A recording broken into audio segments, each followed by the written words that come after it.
예루살렘에서 바벨론으로 옮긴 후에 하나님께서 예레미야에게 무화과 두 광주리를 보여주셨어요. 이 두 광주리인데 한 광주리에는 보니까 처음 익은 듯한 극히 좋은 무화과가 있습니다. 또 다른 한 광주리에는 나빠서 먹을 수 없을 정도로 극히 나쁜 무화과가 거기에 있었습니다. 그래서 이것에 대해서 하나님께서 이제 설명을 해주시죠.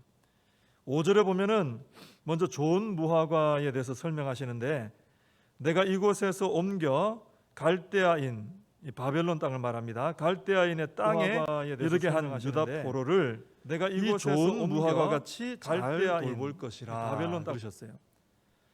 근데 이 말씀은 지금 갈대아인의 땅에 포로를 끌려간 사람들이 좋은 무화과처럼 좋은 사람들이다 이런 뜻은 아닙니다. 이 사람들은 하나님께 불순종했던 사람들이죠. 근데 끌려가서 하나님께서 거기서 좋은 무화과로 만들겠다는 거예요. 그죠? 좋은 사람들이라 피신시킨 게 아니라 보내서 좋은 무화과로 바꾸신다, 이런 말씀이 됩니다. 그래서 우리는 이 말씀을 통해서 바벨론으로 포로로 끌려간 것이 바벨론이 주도적으로 자기들 마음대로 끌고 간 것이 아니고, 사실은 하나님께서 목적을 가지고 바벨론을 도구로 사용해서 옮기신 것이다라는 것을 알 수 있어요. 그러니까 바벨론 포로로 간 것도 바벨론이 자기들이 힘이 있고 뭐 잘해서 한 게 아닙니다. 그러니까 나중에 교만하다가 자기들이 한 줄 알고 하다가 벌을 받죠. 그게 아니고 하나님께서 목적을 가지고 하나님 백성을 옮기신 거예요. 그럼 왜 어떤 목적을 가지고 옮기셨느냐? 6절과 7절에 나오는데, 먼저 6절에 보면은 하나님께서 그들을 돌아보아 좋게 하여 다시 이 땅으로, 약속의 땅으로 인도하여서 세우고 이제 헐지 않고 심고 이제 뽑지 않겠다. 그래서 옮겼다는 거예요. 그러니까 하나님께서는 이 불순종한 유다 백성들을 바벨론으로 옮기셔가지고 좋은 무화과로 회복시켜서 다시 약속의 땅으로 돌아오게 해서 거기 심으려고 거기 포로 생활로 보내셨다라는 것입니다. 이게 포로 생활로 끌려가게 하신 하나님의 그 의도라는 것이죠. 회복을 위해서 끌고 갔다. 그죠? 회복을 위해서 포로로 끌려가게 했다. 이렇게 보시면 됩니다. 이 프로 스포츠 같은 뭐 야구라든지 뭐 축구라든지 이런 스포츠를 보면은 아주 잘 이 운동을 잘 하던 선수가 갑자기 잘 못할 때가 있어요. 무슨 뭐 컨디션이 난조가 오든지 뭐 이럴 때가 있거든요. 그러면 1군에서 잘 뛰고 있던 선수를 좀 나빠지면은 2군으로 내려보내가지고 거기서 다시 재활도 하고 회복도 하고 이렇게 해가지고 실력이 좀 끌어올라지면 마음도 회복되고 몸도 회복되고 하면 다시 1군으로 올려가지고 이제 또 다시 주전 선수로 내보내는 이런 일들이 있는 것입니다. 그러니까 2군으로 내려보내는 이유가, 이런 선수들은 회복을 위해서 내려보내는 거죠. 방출하고 쫓아보내는 게 아니라 좋은 선수인데 문제가 생겼으니까 가서 고쳐서 다시 보내려고 그렇게 한 거죠. 근데 이와 같이 하나님께서도 우리에게, 백성들에게 회복이 필요할 때는 때로는 이렇게 2군으로 내려보낼 때가 있다 하는 것입니다. 그러니까 주저앉은 채로 그냥 내버려 두지 않으시고 고통이 있더라도 뭔가 좀 조치를 취해서 다시 회복시켜서 1군으로 올려보내는, 백성답게 세우시는, 이것을 하나님께서 지금 유다에게 하신다는 것이죠. 그래서 우리 하나님께서 우리의 삶에서 이런저런 여러 가지 일들을 경험하게 하실 때는 다 목적이 있다는 것을 아셔야 됩니다. 그것도 선한 목적이. 하나님께서 내게 어떤 일을 행하실 때는 선한 목적이 있어요. 지금 당장 그것이 포로로 끌려가는 것처럼 괴로울 수 있습니다. 근데 하나님께서는 선한 의도를 가지고 하시는 거예요. 그 안에 하나님의 회복시키려는 그런 아름다운 목적이 있다는 것을 우리가 알아야 되는 것이죠. 그걸 알고 우리가 바라보면은 당장은 포로로 끌려가는 것 같은 비참한 느낌이 드는 상황이 돼도, 좀 고통스러운 문제 앞에 서더라도 하나님의 목적에 우리가 눈을 맞추면 이 어려움도 우리가 믿음으로 이겨낼 수 있는 것입니다. 또 7절에 보면은 유다를 바벨론 포로로 끌려가게 하신 또 하나의 목적이 나오죠. 내가 여호와인 줄 아는 마음을 그들에게 주어서 그러셨습니다. 마음을 새롭게 하시려고 포로로 끌려가게 했다는 것입니다. 앞에 거하고 연관은 되겠습니다. 이 유다 백성들은 지금 이 하나님을 모르는 마음을 가진 사람들이에요. 왜 그렇습니까? 우리가 앞에 쭉 봤지만은 오랜 세월 동안 하나님 말씀을 거절을 했어요. 그러니까 하나님의 말씀을 거절하고 거역하고 불순종하고 우상 숭배하고 계속 이게 생활 속에 돌아가면은 결국 하나님 모르는 마음이 돼버립니다. 하나님을 모르는 사람이 돼버려요. 그래서 하나님께서는 이 사람들을 다시 새롭게 해서 하나님을 아는 마음을 가지게 해서 전심으로 하나님께 돌아오게 하고 관계를 회복하시려고 바벨론으로 보내셨다는 것입니다. 이 마음 회복을 통해 하나님의 자녀답게 세우려고 보냈다는 것이죠. 그래서 우리 하나님께서는 이와 같이 우리의 마음이 하나님을 아는 마음이 되기를 원하신다는 거예요. 그게 진짜 축복된 마음이기 때문에 그렇습니다. 하나님을 아는 마음이 되면은 하나님을 전심으로 사랑하지 않을 수가 없게 되죠. 또 하나님께 전심으로 헌신하지 않을 수 없게 됩니다. 하나님을 아는 마음이 되면, 그 하나님의 은혜를 알고 하나님을 아는 마음이 되면 하나님께 전적으로 우리가 나를 드릴 수 있게 되는 거죠. 하나님과의 관계가 회복이 되어지는 것입니다.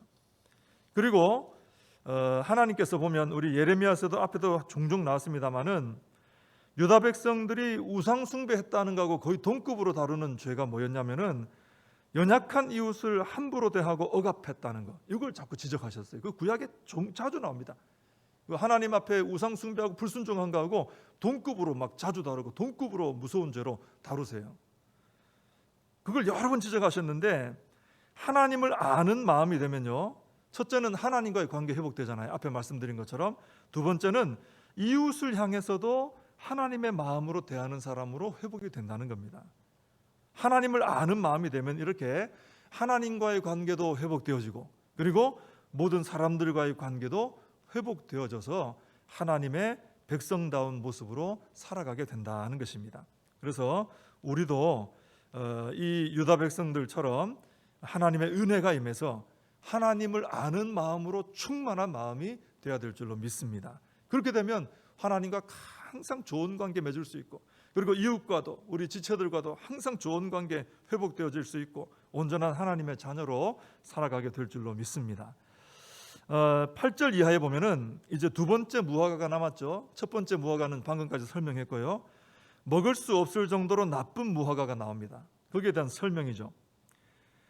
바벨론으로 포로로 끌려가지 않고, 누가 이 나쁜 무화과냐? 바벨론 포로로 끌려간 사람들은 좋은 무화과로 바꾼다 그러셨어요.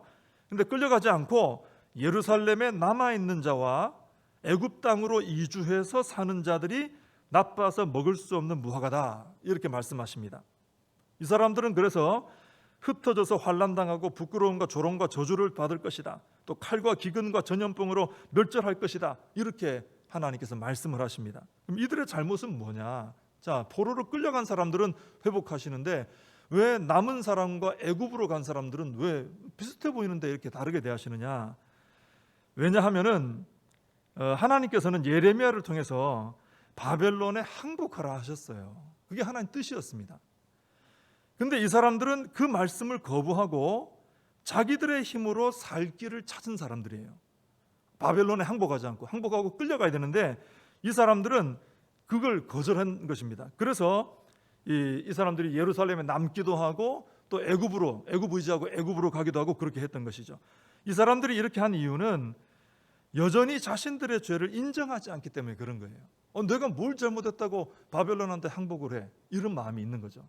하나님은 너희가 죄를 지었으니 하나님의 지금 심판이 임했으니 바벨론에 항복하고 하나님 뜻대로 끌려가라 이거예요. 가서 거기서 치유할 거니까.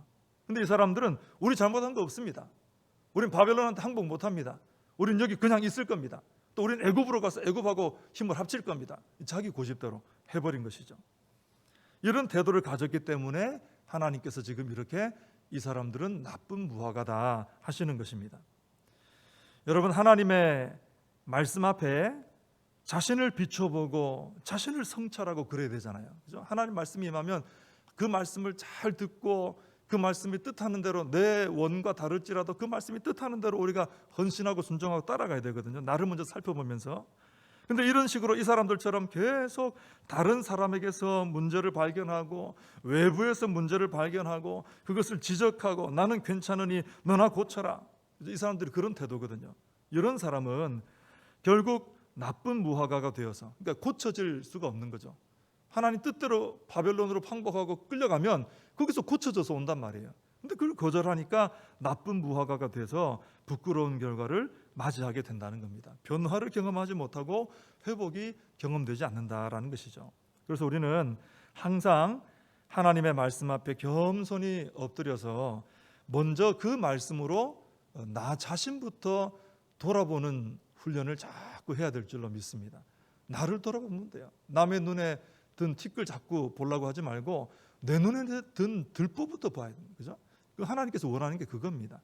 그래서 우리가 말씀 앞에 겸손히 엎드려서 먼저 항상 나를 깊이 좀 바라보고 나를 향해서 자꾸 나를 성찰하고, 그렇게 해서 우리 자신이 먼저 하나님의 말씀을 따라 순종함으로 우리 자신이 회복되면 나를 통해 선한 영향력이 끼쳐지면 주변 사람들도 영향을 받게 되는 것이죠. 하나님께서 원하시는 것이 그런 우리의 태도인 줄 우리가 믿으시고, 나쁜 무화과가 되는 이 길로 가지 말고 회복되는 길로, 좋은 무화과의 길로 걸어가는 우리 성도님들 되시기를 바랍니다. 기도하시겠습니다. 하나님 아버지, 하나님의 말씀이 임할 때 그 말씀에 겸손히 엎드려서 잘 새겨 듣게 하시고, 또 먼저 우리 자신을 돌아보며 우리 말씀의 조명을 비추어서 우리 자신을 성찰하고 하나님의 말씀으로 내가 먼저 회복되는 좋은 무화과가 되는 길로 걸어가는 저희들이 되게 하여 주시옵소서. 그래서 우리의 삶에 늘 하나님의 은혜로 말미암아 회복의 역사가 일어나서 하나님의 백성다운 모습으로 살아가는 저희들의 삶이 되게 하여 주시옵소서. 예수님의 이름으로 기도하옵나이다. 아멘. 주님과 주신 기도로 예배를 마칩니다. 하늘에 계신 우리 아버지여, 이름이 거룩히 여김을 받으시오며 나라의 임하옵시며 뜻이 하늘에서 이룬 것 같이 땅에서도 이루어지이다. 오늘날 우리에게 일용할 양식을 주옵시고 우리가 우리에게 죄진 자를 사하여 준 것 같이 우리 죄를 사하여 주옵시고 우리를 시험에 들게 하지 마옵시고 다만 악에서 구하옵소서. 대개 나라와 권세와 영광이 아버지께 영원히 있사옵나이다. 아멘.